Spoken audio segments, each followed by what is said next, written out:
नमस्कार दोस्तों, कैसे हैं आप लोग। आज एक नए सेगमेंट के साथ हिस्ट्री ऑप्शनल को कैसे कवर किया जाए उस पर चर्चा किया जाएगा। और ये पहला वीडियो है, इसमें सिलेबस को डिफाइन किया जा रहा है कि सिलेबस में क्या क्या हिस्ट्री में आता है। तो ये जो हिस्ट्री का टॉपिक है ये 4 पार्ट में मतलब बटा हुआ है। पहला हो जाता है कि हमारा जो एंशिएंट वाला है, यानी कि प्राचीन इतिहास जिसे बोलते हैं, उसमें क्या क्या क्वेश्चन कैसे बनते हैं इसके बारे में पढ़ा जाएगा। फिर से आता मध्यकालिक इतिहास, तो इसमें क्या कौन से राजा कैसे कालखंड कैसे रही, इनकी जानकारी ली जाएगी। और फिर से तीसरा आता आधुनिक इतिहास। तीसरे आधुनिक इतिहास में होता है कि जब अंग्रेज हमारे यहाँ आते हैं तो क्या क्या गतिविधियाँ होती हैं भारतीय राज्य में, कौन कौन राजा कैसे कैसे क्रियाकलाप किया करते थे, उनकी जानकारी मिलेगी। उसी के रेफरेंस में, जैसे कि जब हम आधुनिक इतिहास पढ़ रहे हैं भारत की, तो विश्व में क्या हुआ, क्योंकि जब तक विश्व के बारे में जानकारी नहीं रहेगी तो आप भारत की इतिहास को अच्छे से मतलब मेल नहीं करा पाएंगे। तो उसके लिए कहीं न कहीं आपको विश्व इतिहास की डेप्थ में जाना ही पड़ेगा। उसके बाद हो जाता है कि विश्व इतिहास और भारतीय इतिहास जब खत्म हो जाता है, इसका स्वतंत्रता जो हमें मिल जाती है 1947 में, उसके बाद की इतिहास और 1991 तक का क्या इतिहास रहा, कब एलपीजी आया, कैसे हुआ, ये सब क्या है, उसको जाना जाता है। क्योंकि आजकल मॉडर्न एरा में यही से क्वेश्चन ज़्यादा आ रहा है यूपीएससी में, तो इसको चर्चा किया जाएगा। तो आइए चर्चा करते हैं इस पर, जो इतिहास क्यों पढ़ा जाए, इसके पढ़ने के पीछे क्या रीज़न है, आखिर इतिहास ऑप्शन क्यों लिया जाता है। तो इसको हम बताते हैं। इतिहास एक क्रमबद्ध ज्ञान होता है कि कौन से कालखंड में क्या हुआ और इससे क्या लाभ और हानि क्या हुई। तो इसको पढ़ने से ही फ़ायदा होता है कि जो हम पहले गलतियां कर चुके हैं उसे न दोहराएं। ये उसकी ज्ञान की परिमार्जिकता को प्रमाणित करता है। यानी कहने का मतलब ये है, जैसे कि आप बचपन में छोटे जब होते हैं तो कहीं न कहीं आपके दादी बाबा मामा नानी ये जितने लोग होते हैं आपको कहानियाँ सुनाया करते हैं, ये राजा ऐसे कार्य किया, ये अंग्रेज ऐसे आया।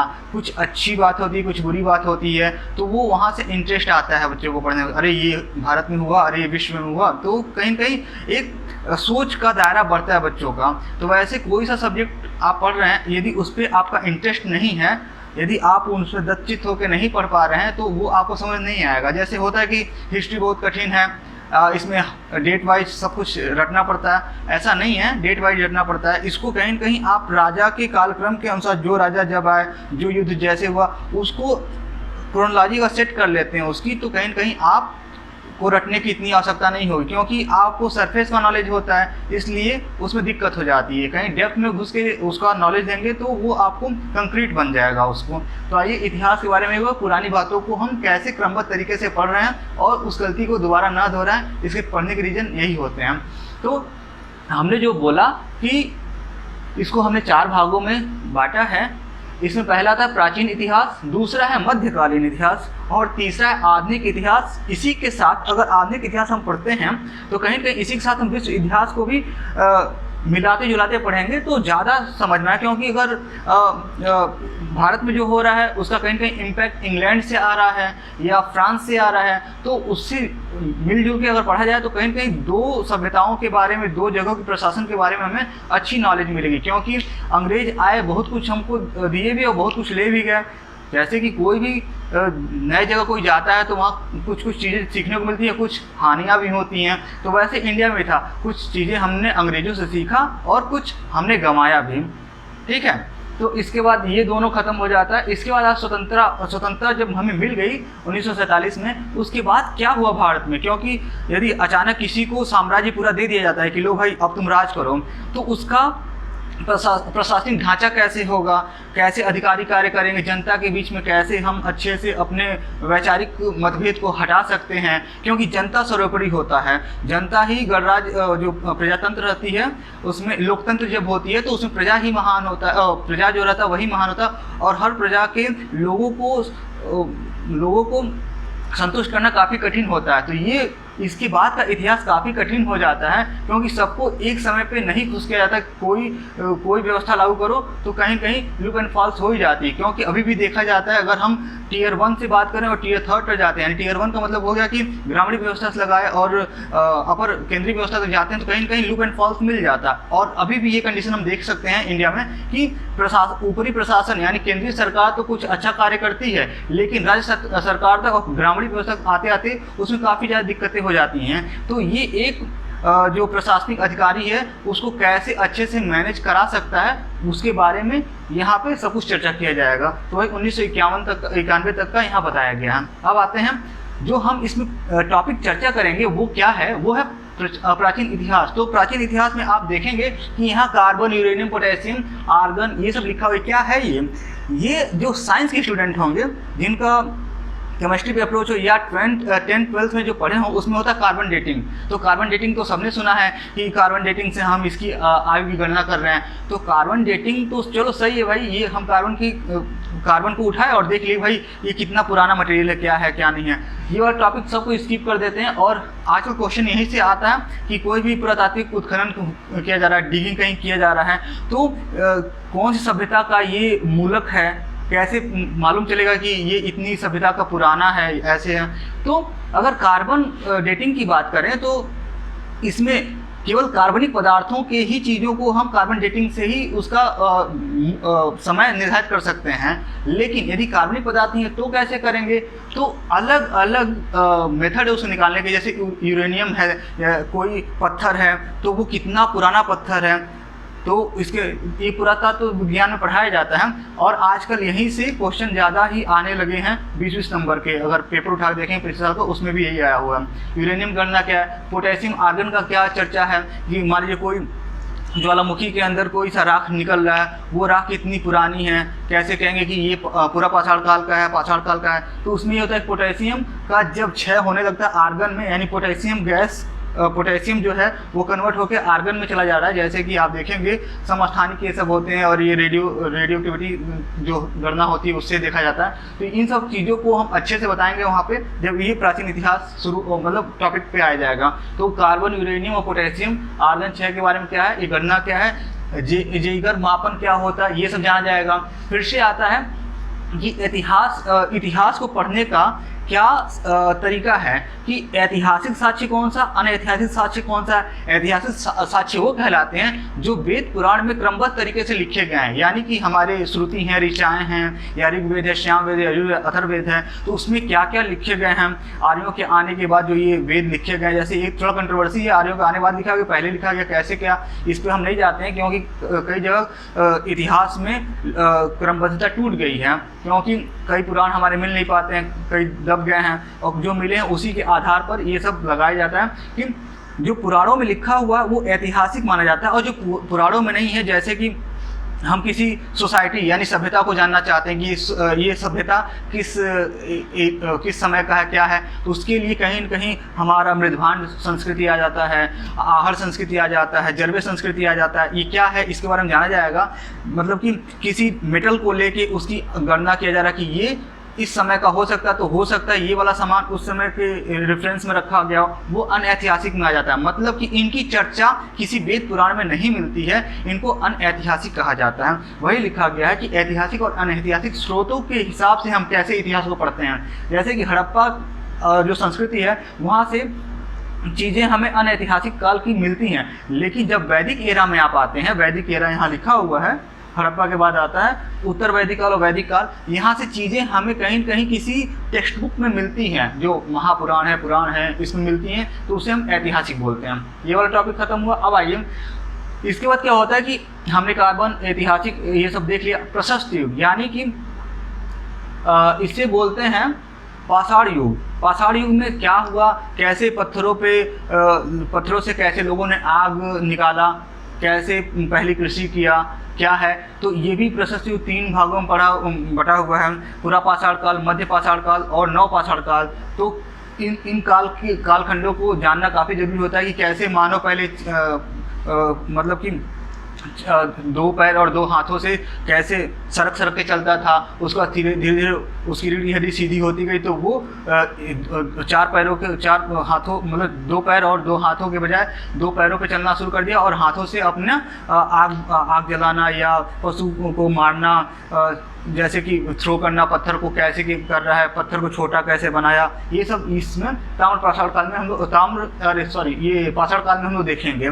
ठीक है, इसके बाद आते हैं ये वाला टॉपिक, ये टॉपिक मैक्सिमम जगह नहीं पढ़ाया जाता है। पता नहीं क्यों नहीं पढ़ाया जाता, हमें खुद नहीं समझ में आता है कि क्या लोगों को इससे गड़बड़ी महसूस होती है। ये जानना काफ़ी जरूरी है क्योंकि ये रूट लेवल का है। जैसे कि मान लीजिए आपने ये पाषाण काल पढ़ लिया तो उसका डायरेक्ट जंप करके आप हड़प्पा पे आ जाते हैं। हड़प्पा संस्कृति क्या है, ताम्र पाषाण काल नहीं मालूम चल पाता है क्या, ये हमारा ताम्र पाषाण काल है कि तांबा जो हमें तांबा यानी कॉपर जो मिला उसको पत्थर के साथ हम जोड़ के कैसे किसी पशु पे थ्रो करते थे, यानी कि हम कैसे उसे मार रहे हैं तांबे को। और तांबा को लगा कर मारने पे ये होता है कि तांबा काफ़ी मुलायम होता है और वो परफेक्ट हिट नहीं कर पाता था, इसलिए इसका उत्कृष्ट वर्जन हमें हड़प्पा में दिखाई देता है। तो इसमें कांसा आ जाता है, तांबा प्लस टिन को जोड़ के यहाँ पे काम किया जाता था कांस्य युग में। तो ताम्र पाषाण काल में होता ताम्र और पाषाण, तांबा और पत्थर को मिला के जो संस्कृत पढ़ा जाता है वो ताम्र पाषाण कहलाता था। और ये संस्कृति कहीं न कहीं ग्रामीण संस्कृति यानी कि गांव वासियों पे बेस्ड था क्योंकि कृषक समाज यहाँ रहता था। तो ये कहीं न कहीं आप जब हिस्ट्री पढ़ेंगे तो उसमें आपको दिखता है कि एक क्रोनोलॉजी मिलती है कि पहले ग्रामीण सभ्यता आता है, फिर नगरी सभ्यता, फिर ग्रामीण, फिर नगरी, ऐसे करके मतलब कि एक ग्राफ रहता है साइनोसॉइडल वेव की तरह आप देखेंगे तो एक बार ऊपर चढ़ेगा एक बार नीचे उतरेगा। जैसे कि ये कह रहे हैं कि मान लीजिए कोई ग्राफ है एक्स वाई का, यहाँ हम बनाते हैं तो अब ये नगरी हो जाता है, ये ग्रामीण हो जाता है, ये नगरी हो जाता है, ये ग्रामीण होता है। तो कहीं न कहीं जो नगरी सभ्यता होती है उसका बेस यानी उसका रूट जो होता है ग्रामीण सभ्यता होती है। जैसे कि गांधी जी बोलते हैं कि भारत अभी भी गाँव में निवास करता है, यानी भारत की जो मूल कल्चर है वो गांव में ही है, वहीं से यानी हमारा रूट यदि मजबूत है तो हम कुछ भी कर सकते हैं। और जैसे मान लीजिए अभी कोरोना का काल चल रहा है तो लोग सब कोई गाँव की तरफ भाग रहे हैं क्योंकि वहाँ प्रदूषण का लेवल काफ़ी कम है, इसलिए हम उधर तरफ मूव कर रहे हैं। और कहीं न कहीं वहाँ पे लोग डेंसिटी कम है, वहाँ पे इतना ज़्यादा डेंस नहीं है फॉर्म, तो इसीलिए हम उसकी तरफ अग्रसर हो रहे हैं। तो गांव, जब तक गांव मजबूत नहीं होगा तब तक शहर मजबूत नहीं हो सकता। अगर ऐसा नहीं हो रहा है तो इसीलिए लोग का पलायन एक दूसरे जगह हो रहा है। ताम्र पाषाण काल खत्म हुआ हमारा। इसके बाद है हड़प्पा संस्कृति। ताम्र पाषाण काल में ही फिर से आप देखेंगे, अभी इसको और बताते हैं हम। ताम्र पाषाण काल इधर आ जाते हैं। जैसे कि ताम्र पाषाण काल में ही आता है कि यहाँ राजस्थान में आहार संस्कृति क्या है, फिर से मध्य प्रदेश में मालवा संस्कृति क्या है, एरण संस्कृति क्या है, फिर से महाराष्ट्र वाले प्रदेश में आते हैं तो यहाँ जरवे संस्कृति मिलता है। जरवे संस्कृति ये ग्रामीण सभ्यता थी और इसके लोगों का रहने का तरीका काफ़ी उत्कृष्ट था। यहीं पे इमाम गांव करके है और ये सब पूछा जाता है। जैसे हमने यहाँ आहार बताया, मालवा बताया, मध्य प्रदेश में जरवे बताया, महाराष्ट्र में। तो ये यूपीएससी का जो क्वेश्चन आता है, आप देखिए पहला क्वेश्चन ही 50 नंबर का रहता है, उसमें कहता है कि एक नवपाषाणिक या जरवे संस्कृति या ताम्र पाषाण कालिक स्थल के बारे में बताइए। तो 2-2 नंबर का आता है और ऐसे डिनोट करके आप लिखेंगे तो आपको 2 नंबर परफेक्ट मिलेगा वहाँ से। तो अब देखिए यहाँ पे क्या है कि जरवे संस्कृति जो हमारा था एक तरीके से देखा जाए तो पूरा ग्रामीण सभ्यता था और यहाँ पर ये लोग कहीं न कहीं एक ही कुनबे में रहते थे, यानी कि एक छोटा प्रशासनिक ढांचा बनाए थे अपना कि हम इसी समुदाय में रहेंगे और इसी समुदाय में शादी विवाह करेंगे। तो ये इनका नाश कैसे हुआ किसी को नहीं मालूम चला, क्योंकि आप देखते हैं जब आप साइंस के स्टूडेंट रहते हैं, पढ़ते हैं, तो वहाँ देखते हैं RH फैक्टर। मान लीजिए कोई RH फैक्टर, एक सेम फैक्टर के लोगों का ब्लड एक दूसरे से मिल जाए तो उनके अंदर डेथ होने की क्षमता ज़्यादा बढ़ जाती है। तो इनके शादी विवाह सब एक ही कुल में होता था, तो इनका कहीं न कहीं समाप्त, ये कैसे मरे क्या हुआ इनका जानकारी हमें उतना नहीं अच्छे से मिल पाता और ये संस्कृति समाप्त हो गई। ऐसे आहार संस्कृति यहाँ पे है। आहार संस्कृति में यहाँ पे गिलोंद, फिर से आपका जेवर की खाने, तांबा की खाने कैसे है, चांदी खाने कैसे, इसके बारे में हम देखते हैं यही ताम्र पाषाण काल में। फिर से यहाँ पे मालवा में आ जाता है, मालवा में आपका आ जाता है गरुड़ स्तंभ जो है ये कैसे काम कर रहा है। फिर से एक असम में आ जाता है, यहाँ की क्या संस्कृति है। फिर से यहाँ मद्रास में पहुँचेंगे आप, मद्रास में देखेंगे कि अत्रिपक्कम क्या है, यहाँ पे क्या हो रहा है, पल्ला पल्लम क्या है, ये सब चीज़ें काफ़ी आप जब पेपर उठाएंगे तो आपको डेफिनेटली वहाँ ये सब 50 नंबर में दिखता है, 30 क्वेश्चन आते हैं, उसे आप सही से टैकल करते हैं तो आपको कहीं न कहीं 50 में से 45-40 के आसपास मिलने की संभावना उत्कृष्ट हो जाती है, और 2-2 लाइन लिखना भी रहता है। तो ये हो गया हमारा ताम्र प्रसार कृषि संस्कृति।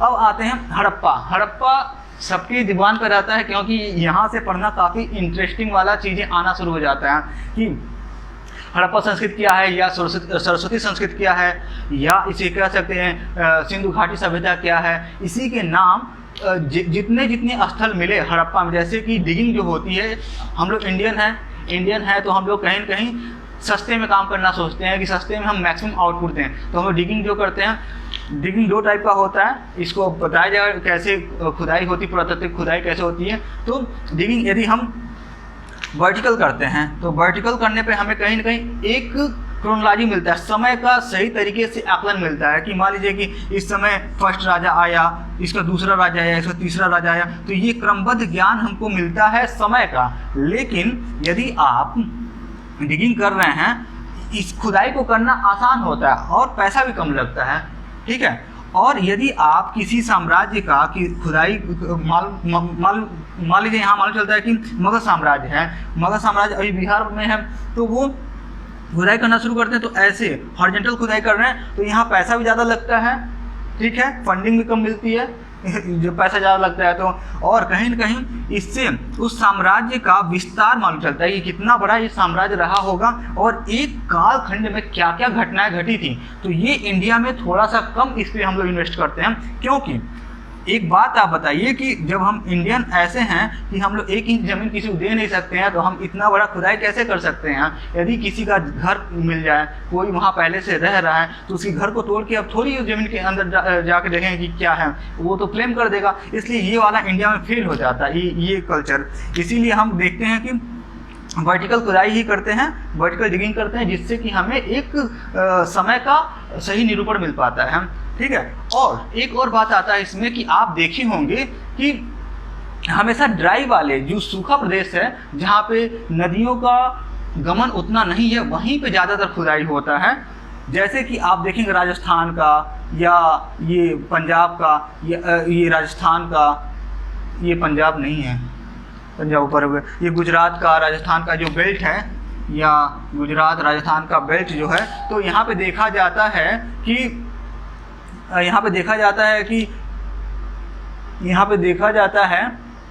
ज़्यादातर चीज़ें हमको यहीं से मिलता है। राजस्थान हो गया, गुजरात हो गया, ये उत्तर प्रदेश हो गया।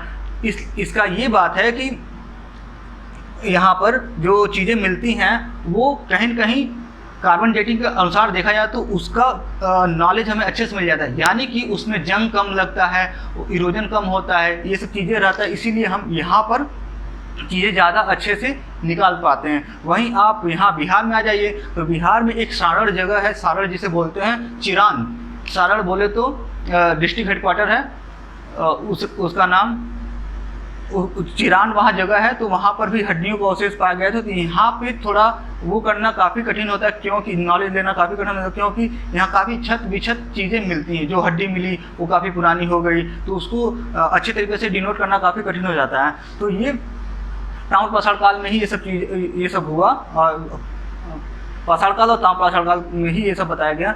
हड़प्पा में चल रहा था, तो हड़प्पा में क्या था कि ये सरस्वती सभ्यता या हड़प्पा या सिंधु घाटी सभ्यता भी बोला जा सकता है। इसके बीच ही होता है, इसको कांस्य युगीन सभ्यता बोला जाता है। कांस्य युगीन सभ्यता क्या हुआ कि जब ये तावा हमारा काफ़ी लचीला हुआ करता था, तो हम कैसे उसे कठोर बनाएं। कठोर बनाने के लिए आप मैथ में पढ़े होंगे, एलिगेशन पढ़ते हैं आप, मिश्रण किया जाता है कि कौन सी चीज़ को कैसे मिक्स करके उसकी इम्प्योरिटी मिला के उसको टाइट किया जाए।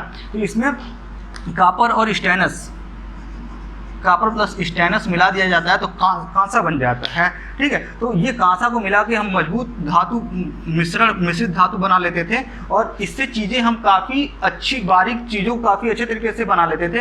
इसी में आता है डांसिंग गर्ल्स, इसमें मिल जाती है जो मूर्ति बनता है। फिर से बैक्स ऑन मेथड होता है, जैसे कि मोम पे चीज़ों को बना के उसको फर्दर हम फिर से कैसे उसको चीज़ें ले रहे हैं। और यही हड़प्पा संस्कृति आपका पहले हो जाता है कि ये पहला पहला नगरी सभ्यता कहलाता है कि यहाँ से हमको नगर मिलने के साथ मिलते चले जाते हैं। जैसे कि आपने यहाँ देखा ताम्र प्रासाद कालीन, जो ये था ताम्र प्रासाद कालीन, ये ग्रामीण सभ्यता था, गांव वाली सभ्यता थी। इसके बाद हमारा नगर की तरफ मूव किया, कहीं कहीं फिर से इसका हरासमेंट यानी ह्रास होगा तो वो हम गांव की तरफ चले जाएंगे। और कैसे हड़प्पा संस्कृति का विलोपन हुआ, ये सब के बारे में जानकारी थोड़ी निम्न मिलती है।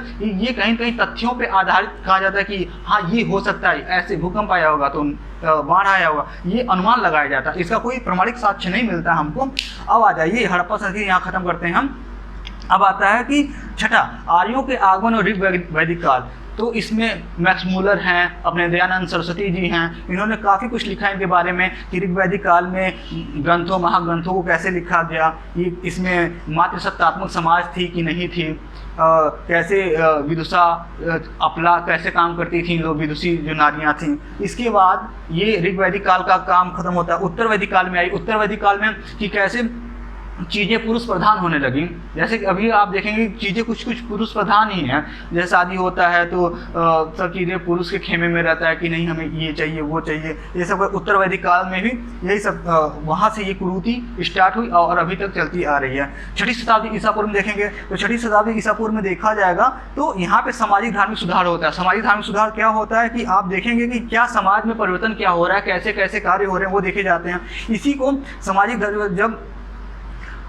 जब एक धर्म विशेष को काफ़ी ज़्यादा प्रमोट किया गया तो उसमें क्षत्रिय ने कहीं ना कहीं, क्षत्रिय जातियों ने कहीं ना कहीं आगे बढ़ के समाज को सुधारने का कार्य किया। जैसे कि आप जैन को मान लीजिए, बुद्ध को मान लीजिए, ये पहले धार्मिक तौर पे देखा जाए तो ये धर्म से अपने कहीं कहीं क्षत्रिय राजा हुआ करते थे और इन्होंने समाज को सुधारने का एक बेड़ा उठाया और इनके बारे में धर्म उद्भव के बारे में जाना जाएगा कैसे इन्होंने कार्य किया। और फिर से इसी के बाद आप देखेंगे सेकंड नगरी क्रांति आई। सेकंड नगरी क्रांति किसे बोलते हैं कि पहला तो आपका हड़प्पा में जो नगरी व्यवस्था थी वो व्यवस्थित हो गई और दूसरा जो नगरी व्यवस्था आई वो इसी छठी शताब्दी ईसा पूर्व में आई। जैसे कि मगध साम्राज्य का उदय होना, मगध साम्राज्य जैसे कि नंद वंश का जब समाप्तिकरण हुआ तो उसके बाद कैसे मगध साम्राज्य उत्कृष्टतम पॉइंट पे पहुंचा उसके बारे में हम जानकारी लेंगे। फिर आया 16 महाजनपद। ये 16 महाजनपद बहुत फेमस है, जैसे आपका हो गया अवंती हो गया, चेरी गणराज्य हो गया, मल्ला गणराज्य हो गया, ये सब करके इसके बारे में पढ़ा जाएगा क्या कहता है ये यहाँ पे मैप के थ्रू डिनोट किया जाएगा और बताया जाएगा आपको। फिर से आता है मौर्य साम्राज्य। मौर्य साम्राज्य में चंद्रगुप्त मौर्य कैसे काम किया, चाणक्य का क्या इसमें नीति थी, अशोक ने क्या कार्य किया, ये समाप्त होता है। इसके बाद आ जाता है आपका मौर्योत्तर काल।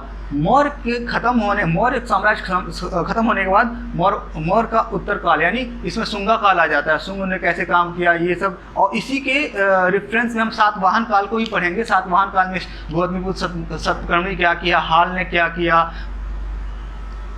हाल हो गए आपके। इसके बाद यहाँ का प्रशासनिक व्यवस्था क्या था, कैसे एक माँ के नाम पर उस साम्राज्य का नाम को आगे बढ़ाया। जैसे अभी तक पूरा की पुरुष प्रधान ही चल रहा था, लेकिन कहीं कहीं आप साउथ इंडिया में जब जाते हैं तो देखेंगे गौतमी पुत्र सप्तकर्णी, गौतमी एक फीमेल का नाम हो गया और सप्तकर्णी उसके फैमिली को डिनोट करता चला जा रहा है। तो ये मातृ सत्तात्मक को आगे बढ़ाते हुए इस सातवाहन काल को देखा जाता है। फिर गुप्त काल में देखा जाता है, समुद्रगुप्त जैसे नाम है कि भारत का नेपोलियन बोला जाता है, इसको अलग अलग बोलते हैं। गुप्तोत्तर काल में क्या हुआ, कैसे राजपूत का उद्भव हुआ, इसमें हर्ष का काल का क्या गतिविधि था, हर्ष को पुलकेशिन द्वितीय ने कैसे नर्मदा नदी के तट पे परास्त किया, इन सब बारों में पढ़ा जाएगा। प्रायद्वीपीय भारत का क्या इतिहास है, जो प्रायद्वीपीय भारत यानी कि दक्कन का पठार जो है नीचे की तरफ जो मूवमेंट करने में मिलता है, वहाँ नर्मदा और ये गोदावरी नदियों का क्या रिवलेंस रहा है, कौन सी नदी घाटी परियोजना यहाँ थी, ये सब देखा जाता है। अब इसी के साथ 15वां टॉपिक हमारा था दर्शन विकास। जैसे कि रामानंद हुए या आपके अगस्ता मुनि हुए, इन्होंने किस प्रकार उत्तर भारत दक्षिण भारत की चीज़ों को कनेक्ट किया, दर्शन का क्या महत्व है, इन सब चीज़ों को जाना जाएगा। और लास्ट में आते हैं विज्ञान और सभ्यता। जो इतने राजाओं ने इतनी गतिविधियों को किया उसका क्रक्स क्या है, उसको इस भारतीय समाज पर और भारतीय समाज के रेफरेंस में आधुनिक युग में क्या रिवलेंस है, इसके बारे में जाना जाएगा। तो ये तो रहा छोटा सा आउटलुक आपका एंशिएंट हिस्ट्री से लगाए। एंशिएंट हिस्ट्री के कुछ पॉइंटेड पार्ट को हमने डिस्कस किया यहाँ पे, और ये मैपिंग के थ्रू आपको अच्छे से बताया जाए। और यदि आपकी ज्योग्राफी नहीं स्ट्रांग है तो उससे ज्योग्राफी को अच्छे से पढ़िए, तभी आपको हिस्ट्री समझ में आएगा। हिस्ट्री को पढ़ने के लिए ज्योग्राफी बेस बनाना काफ़ी जरूरी है, क्योंकि यदि आपको मालवा संस्कृति बताया जा रहा है या आहर संस्कृति बताया जा रहा है, जरवे संस्कृति बताया जा रहा है, तो नाम रट लेने से काम नहीं चलेगा, क्योंकि उसको पर्टिकुलर स्टेट के हिसाब से देखना पड़ेगा। जैसे कि चापर पेबुला संस्कृति और चापर संस्कृति होगा, ये कहाँ पर है, तो कितना रटेंगे, साउथ रटेंगे कि नॉर्थ रटेंगे, क्या करेंगे। जैसे कि मान लीजिए कि यहाँ जम्मू कश्मीर में लाशों को जब दफनाया जाता था तो उत्तर और दक्षिण क्रम में लगाया जाता था, साउथ में आ जाते हैं तो पूर्व से पश्चिम में कर दिया जाता है। तो इसके पीछे क्या रेफरेंस थे, कैसे क्या उसकी प्रमाणिकता थी, मृदभांड जो पाया जा रहा है उसको कैसे हम वहाँ पे देख रहे हैं, जो लाशें मिल रही हैं बुरजहूम जो है जम्मू कश्मीर का पार्ट जो है उसमें देखेंगे कि उसके साथ ही पुनर्जन्म की अवधारणा रहती थी कि ये बंदा जब अगला जन्म मिलेगा तो हो सकता है हमारे साथ आके खाना खाए, ये सब चीज़ें उसमें पाई जाती थी। तो ये सब चीज़ों को थोड़ा डेप्थ में जाके देखा जाएगा और मैपिंग करना सीख लीजिए। मैपिंग करना आ जाता है तो कहीं ना कहीं आप 20% वहीं से आपकी नॉलेज इन्हेंस हो जाती है, और कहीं ना कहीं आप देखेंगे कि ये सब चीज़ें काफ़ी माइन्यूट लेवल पे काफ़ी आपको फ़ायदा करता है। और जो नदियाँ हुआ करती थी, जैसे मिस्र की नदी हो गई या गंगा यमुना दोआब हो गया, सिंधु नदी हो गई, नदियों किनारे ही सभ्यताओं का सभ्यताएं उत्पन्न हुई, क्योंकि नदी बहुत बड़ा रोल प्ले करती थी कि वहाँ स्वच्छ पानी मिल जाता था पीने के लिए, अगल बगल में पेड़ पौधे मिल जाते थे, कंदमूल मिल जाते थे, तो खाना पशु और सब कुछ एक ही जगह जहाँ मिल रहा है, तो नदियों का इसीलिए प्रमाणिकता ज़्यादा वैध हो जाता था। तो ये तो रही छोटी सी बात। अगर अच्छा लगे तो लाइक और सब्सक्राइब जरूर करें। Okay, thank you.